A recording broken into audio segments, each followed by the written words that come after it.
Joanne Wilson, and this is Positively Gotham Gal.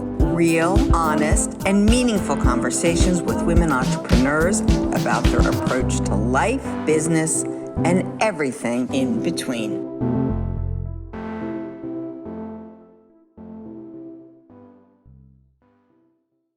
Okay, so happy to meet you. I'm going to dig right in. This is a quote that you said, which I really love, which I think in many ways sort of sums up everything that you have done and are doing, which is images can help us understand the urgency many photographers feel to protect wild places. My work is about building a greater awareness of the responsibility of what it means to be human.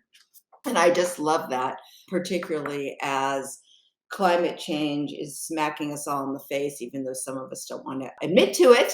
But seeing the animals and understanding the balance of our planet is something I don't think most people really grasp. And so, that is something that you're working on. That is correct, Joanne. Thank you for having me, first of all. I think that if we were going to move to another planet, say Elon sent us tickets to go with him to Mars, join them on this amazing spaceship, and we would get an incredible briefing on how everything works. We would know exactly what every button and what every cable, where the water comes from and where the waste goes. And we would be briefed, right? We would be the captains of the ship.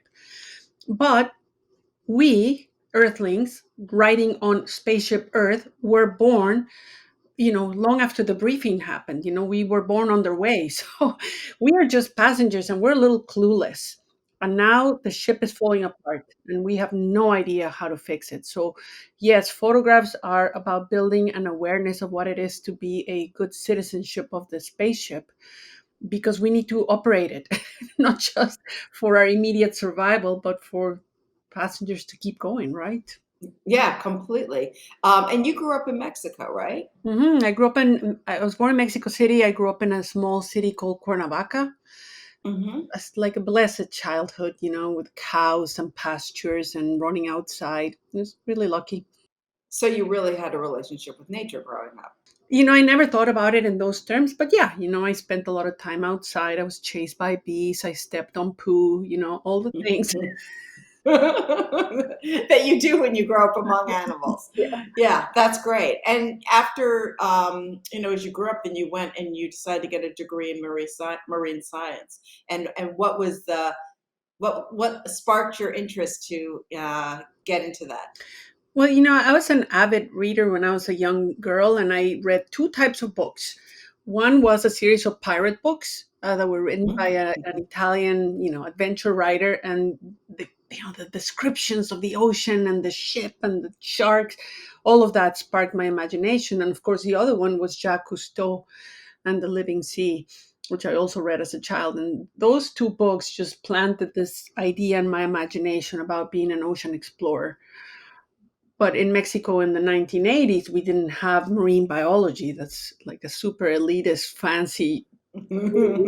We did have something about fisheries and aquaculture, how to exploit the ocean. So that's what I studied. And as a young person, I knew that what we were doing was wrong. I could see that it was unsustainable and cruel and myopic, and I wanted to do something about it. But then you went out and you did a fine art photography program. And so what was the merging of those two, or why did you feel that that was the next step for you to sort of build on that? It wasn't the first. I tried to approach the problem, and like so many activists, I felt like I was alone in a room yelling to myself, please let's do something. So I thought science would be a good way of kind of explaining the urgency, and realized pretty early on that most people are not equipped to understand scientific lingo and data graphs. It's just challenging. I stumbled upon photography by accident. I grabbed my ex-husband's camera, took a handful of snapshots with it, and turned out it was good. And so I decided to go back to school to study photography, because I realized that when people look at photographs, that barrier of discomfort that people have with science is not there. People understand the language of images, and we're all comfortable asking questions about the things that we see. And having that dialogue is the first step in engaging people in learning that there's a problem and what the solutions are. No, I mean, you bring up images, which, the first thing, of course, that comes to my mind is Instagram, which, I mean, if you think about how you see so many people walking around taking pictures, doing stupid things and end up, falling into like a massive painting. But what is amazing is we all do have this connection to seeing something and understanding it in a very different way. And the imagery, where I think back to when my children were young, like, you took pictures, videos came out, you had this like thing that this was big, right? And so now, I even watching people who are not in my present day life, but are, miles away, and I can watch their children and their lives and what's growing up. I mean, it's those images that actually make a bigger impact to understand what's happening there. So you pioneered this concept and field of conservation photography. So can you, sort of talk about what you did and how that began? Yeah, I was pretty shocked, when I joined the nature photography community at how passive it was. All these photographers just interested in finding out where the next big location where they could photograph A or B or C animal was, and they were interested in the equipment. And I was trying to challenge them to say, when you take all these pictures, how do we use them to protect the places and the species we photograph? And the answer was, we're not interested. So they really were not, but the vast majority of them, but there was a small minority that was. And just thinking about them and their work and how it was so purpose driven, I had this idea of creating not just the new term, conservation photography, to define nature photography with the action and purpose, but an entire organization to support this new discipline in photography, which is the International League of Conservation Photographers, still going strong. And how many people belong, and how did you start funding that league? Well, way back then, I mean, this is 2004, if you can remember. It was the beginning. We barely had email back in those days. So I made a few phone calls, and I had a friend of mine who was hosting a conference on conservation in Alaska. And I just said, could I do like a side thing in a conference room? And he said, sure. And 200 photographers showed up. Amazing. Some of my favorite, most iconic idols were there in the front row asking the question, how do we use our images to protect the places we love? We see what's happening, biodiversity loss, climate change. And so it started. And like all nonprofit organizations, charity takes a long time for the arguments to be made for people to want to give you money, but it eventually happened. And initially I had found 100 photographers to join the league. Mm-hmm. I think today there's tens of thousands around the world that identify as conservation photographers and have that purpose and mission behind their work. That's fantastic. And what was your experience? I mean, 2004 is a female scientist and photographer, in front of, I would assume, a very male dominated scientific and artistic community. I think I'm going to say that of my two handicaps, being Mexican and being being a woman has Mm-hmm. been a lot harder. And yes, photography was very male dominated, and I had two types of colleagues. Those who recognized leadership and they saw the vision that I had, and they knew that I could go and raise the money, and then the other ones who wanted to get me in bed, right? 100%. We all know who those are. And so it was challenging to get the credibility and to get the gravitas behind the organization, but eventually it happened. And you just have to use your gifts and be a visionary and tell people this is where we're going. This is the opportunity at the end of the day. And so that was how that worked out. And I mean, I'm pretty proud of the International League of Conservation Photographers because it really has created an army of people that are wielding their cameras to make the planet a better place. And what has the impact been, in regards to, ILCP versus how you've evolved into co-founding SeaLegacy? Well, I realized early on that taking pictures is not enough. You have to be willing to do the very frustrating, exhausting work of conservation. And that work has to do with taking those images to the policymakers, the decision makers that can actually change things. And we had pioneered a methodology because I come from a science background, so I like methodology. So we called it the Rapid Assessment Visual Expedition. And the premise was simple. If the bulldozers are coming, how do we make an argument for the value that's here? And so we, handful of photographers, filmmakers, they would come back with a portrait of this precious thing that was about to be lost. And we would use mass media.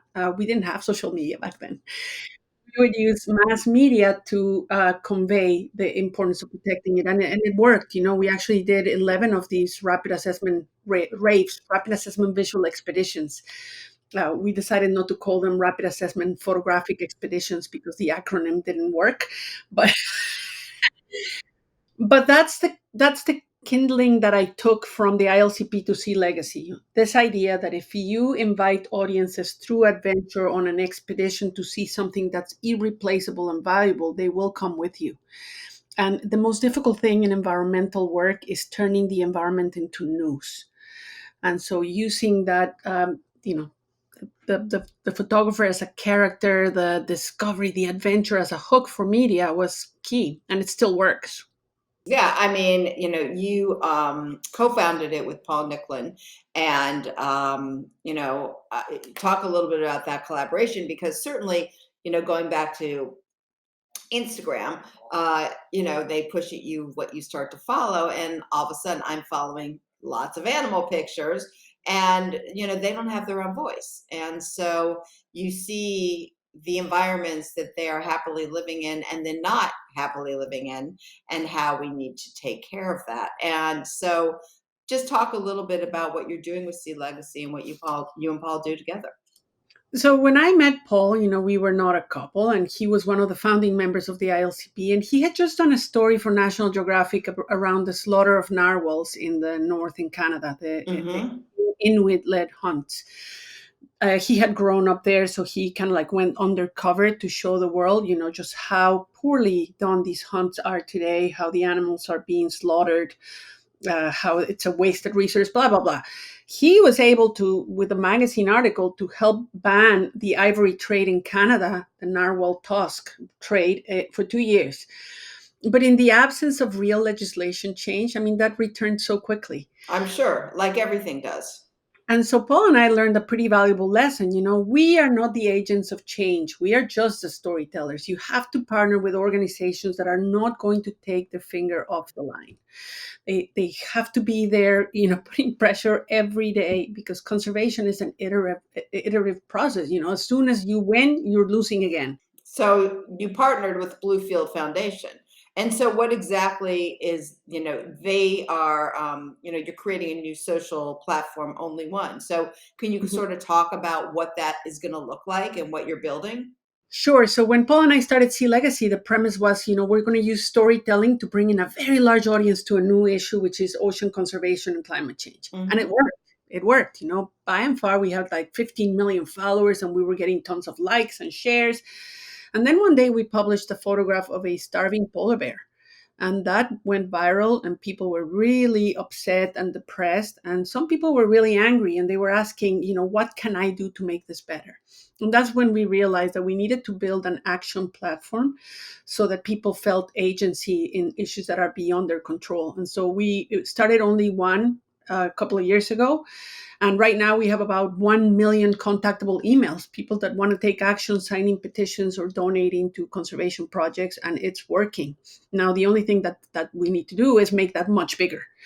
It turns out that when you're talking about audience and movements, the size matters. Yeah, the size does matter. And certainly your photographs, that the more people that see them or purchase them, piece going back to making a difference, that we can all feel that, I have this incredible photo, and this percentage went back to hopefully saving this animal and all of the animals' species lives. That's right. Yeah, Only One. The premise is that in order to bring new audiences to the conversation, we cast a very wide net with our social media, photographs. And so it's an invitation for people to join a conversation in a non-threatening, non-political way. And little by little, you start talking about the solutions, the threats, and you give people an opportunity to take an action. The key is that you have to tell them how the story ends. Or if you take a minute to sign my petition, I will let you know that your signature made a difference or that we lost.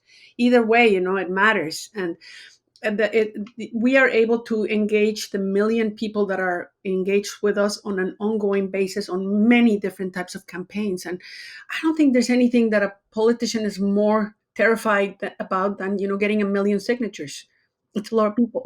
Yes, completely. And you've said, before that the climate emergency, the pandemic, species loss, and environmental justice, they're all connected, as we are such a flat world, more than I think any of us really truly realize. They're a tremendous component of the economic stability around the world.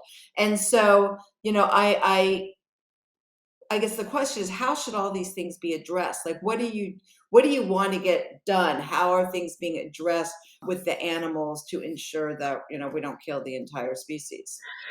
I think we really have to, first of all, recognize and realize that economic systems are flawed, that they build economic development, over nature as if they were two separate things, and that we need to create a complete paradigm shift to say it's integrated. The rights of nature with the rights of people and the economy, they cannot be separated. And the people who have made a lot of money by saddling Mother Nature with the externalities of their pollution and their waste and can no longer get away with it. You have to take it into account in your economic models. There is a cost to clean up whatever mess you're making, right? So that encourages companies and governments to have more circular thinking in their economical development. So I think we're at that point, Joanne, where we're going to see a massive mindset shift. And it's already happening through ESG and through the adoption of the Sustainable Development Goals. It's happening, we think it's slow, but it's happening very fast. Think about this for a second. The idea of protecting 30% of the ocean by 2030 was just born 3 years ago. And in that short period of time, we've already protected 8% of the ocean. And it's happening really quickly, that people want to galvanize around positive solutions. And how are you protecting 8% of the ocean? Well, I am not, but the countries that are owners of the coastline, right? So they recognize that protection of the ocean instead of the destruction of the ocean is key for their future and their economic development. And so what the role that we play is as storytellers. We were called by the president of Panama, who said, I'm thinking about signing 30% of my country ocean. And we said, we'll celebrate, we'll bring our social media to celebrate and create excitement. And what ended up happening is neighboring Costa Rica went, wait a minute, we're not the first to protect 30%. And they quickly rushed to create protections, and then Ecuador, and then Colombia, and then Mexico. So it's an avalanche effect. That's fantastic. Mm-hmm. And so you obviously believe the role of financial institutions and governments. Is this called building a blue and green economy? Is that what it's called? It's part of it, the how we define building a blue economy has many different shapes. For some people, it's just becoming more sustainable, whatever that means. For other people, like I was in a phone call this morning with a very influential group of people that are talking about pushing the United Nations to adopt the rights of the ocean, as a living organism that keeps us all alive. That type of blue economy thinking would be a complete paradigm shift because it would impact the way that our law works. You can no longer just go out fishing with your industrial fishing fleet without considering the rights of the ocean to be alive. And these conversations are happening everywhere. They derive so much hope from so many people talking about these types of solutions every day. So many.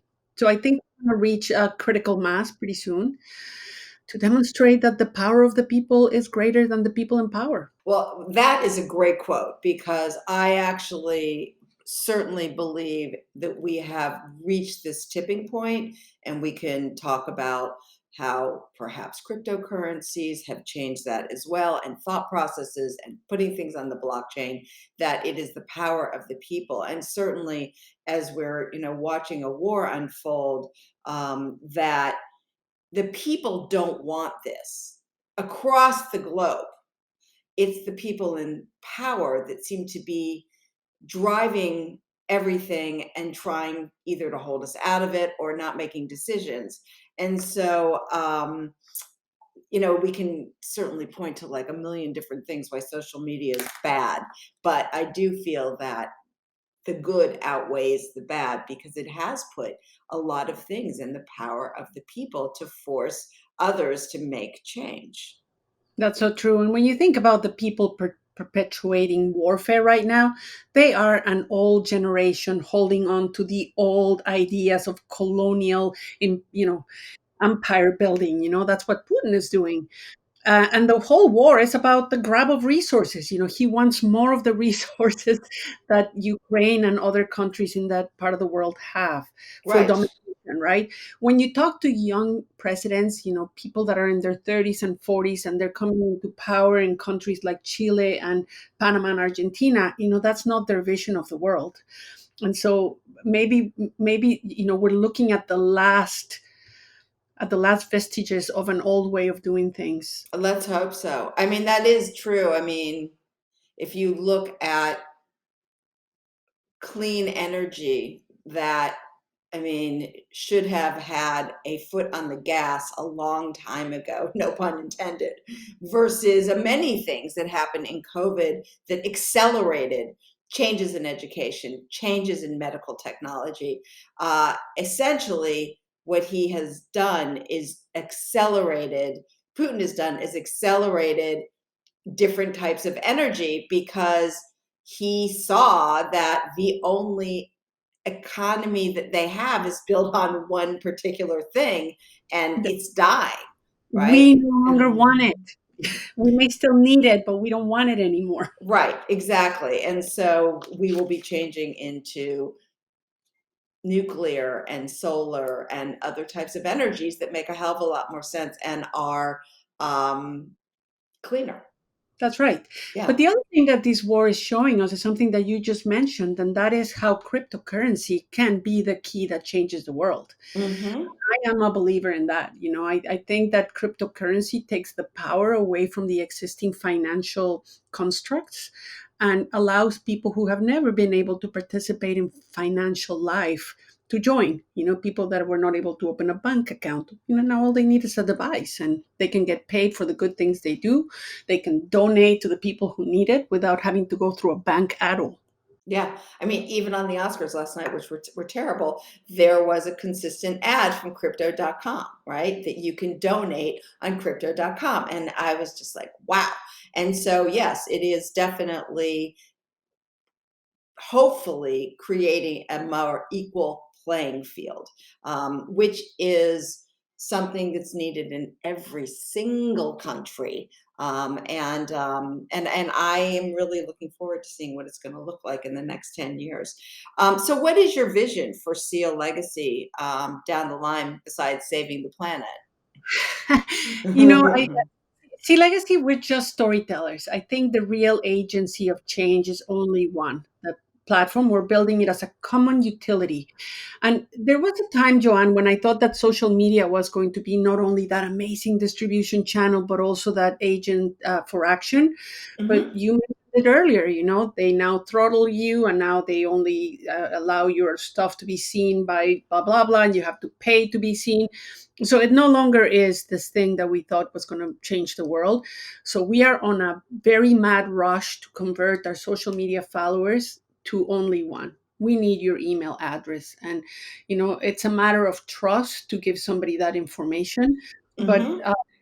social media platforms are not going to help us change the world. No. And so we only want to be a common utility for the entire ocean climate change sector, a digital home for activism, for change. And I really do think that a million emails sounds like a lot, but trust me, it's nothing. So we are very committed to doubling that to 2 million this year, people willing to take an action.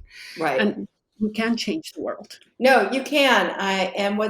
What I do think that we are ripe for disruption in regards to Facebook or Instagram to have this built on the blockchain. There's so many companies that are using Instagram as an opportunity not only to share social responsibility, but selling their photographs, selling their food. And once you go down, you're down and you can't even talk to a human being over there, right? So that all needs to change. And again, I do believe that we will see that in the years to come, because it's about a community, and the community is putting money towards this. It isn't coming from a venture capitalist. It's not coming from one set of capital that expects returns. It's the whole community that's putting into it wants to see the same thing happen, which is pretty amazing.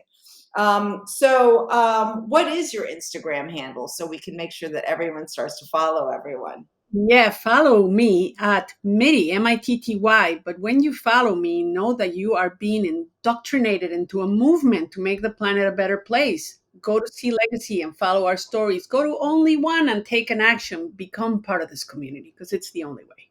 It is the only way. And what was it like for you during COVID? I mean, you're out there all the time with a camera and making changes. I mean, did that really stop your travel and what you did, or you just went out there and with a mask and went? When COVID started, I was so tired of traveling, Joanne, that I mean, when my first few things got canceled, I was kind of like relieved and so happy to come home and sit for a while. And then Paul and I just started getting really itchy. And we had purchased the boat, the SeaLegacy one, just before COVID.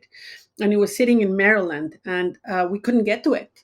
But the previous owner, such an environmentalist and a believer, he said to us, we'll keep the boat here in my dock, and I'll start working on to get an expedition ready. And he did. And then Paul and I bought a camper, and we drove across the continent to Maryland. And we got to our boat, and we didn't know how to sail. We'd never been on a boat expedition like that, but we just took off.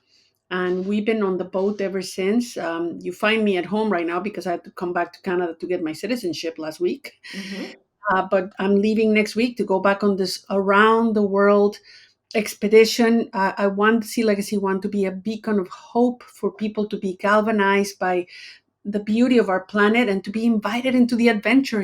Come with us. Let's be Jacques Cousteau 2.0. Completely. And the photographs are just incredible. I